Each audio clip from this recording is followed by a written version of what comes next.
असंही होऊ शकतं की इथं समजा मी आता सातारा शहरामध्ये बसलेलो आहे, 3 किलोमीटरच्या एरियामध्ये एक सुद्धा विद्यार्थी नाहीये, असंही होऊ शकतं.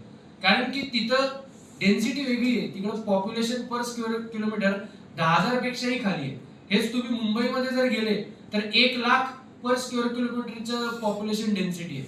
त्याच्यामुळे हा नियम जसा इतर गोष्टींसाठी तुम्ही ग्रेडिंग सिस्टीम करता पॉप्युलेशनच्या आधारावरती, तसं याही गोष्टीसाठी तुम्ही ग्रेडिंग सिस्टीमचा अवलंब करावा, अशी आमची मागणी क्रमांक 4 आहे.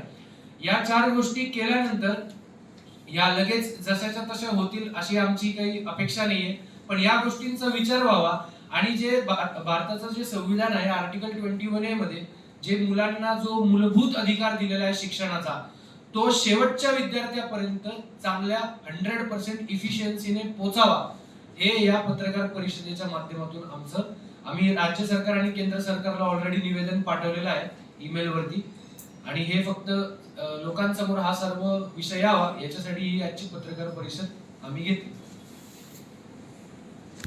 तिचा मुलगा ज्या शाळेत आहे त्याच्या क्लासमध्ये 3 विद्यार्थी आहेत IDWS.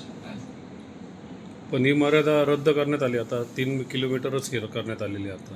हा, पण आमची मागणी त्याच्यामध्ये ग्रेडिंग सिस्टीम वरती तुम्ही करा. कदाचित सातारा कोल्हापूरमध्ये 5 किलोमीटर पण करावं लागू शकतं. आमचा जो 3 किलोमीटर 1 किलोमीटरचा जो क्रायटेरिया आहे तो सरसकट सगळ्या शहरांसाठी अप्लाय नाही होऊ शकत ना. ग्रामीण भागामध्ये जर तुम्ही गेले तर कदाचित 10 किलोमीटर रेडियस तुम्हाला द्यावा लागू शकतो. म्हणजे इथं जर शाळा असेल तर 10 किलोमीटरच्या आजूबाजूचा सुद्धा विद्यार्थी येऊ शकतो, अशी प्रोव्हिजन तुम्ही करणं गरजेचं आहे. पण तुम्ही उशिरा प्रेस घेतले असं वाटत नाही का तुम्हाला? आता आम्ही दर महिन्याला एक विषय घेतो, एक कायदा घेतो आणि त्याच्यावरती रिसर्च करून, कारण याची खूप गरज होती, ही प्रेस तुम्ही आधीच घ्यायला पाहिजे होता असं वाटत नाही का तुम्हाला?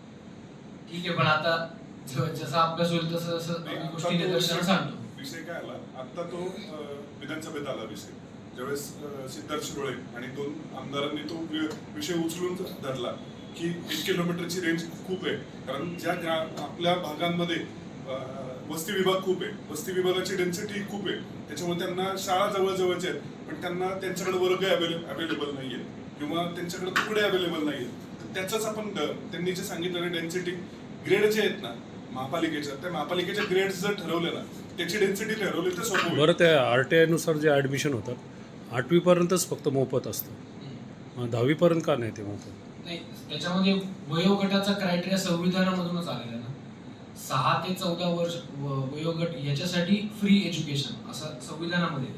जर आपण जर म्हणत असाल म्हणजे आता 2 वर्षापूर्वीच मी एक चायना आणि 2-3 डेव्हलप कंट्रीज मध्ये ऐकलं, जसं हे 14 वर्षापर्यंत मोफत आणि कंपल्सरी एज्युकेशन आहे. जसं काही देशांमध्ये हा नंबर 18 झालेला आहे ऑलरेडी. हे सुद्धा एक चांगलं सजेशन आहे, पण त्याच्यासाठी संविधान संशोधन करून तो क्रायटेरिया वाढवावा लागेल. तुम्ही जे 4 वर्ष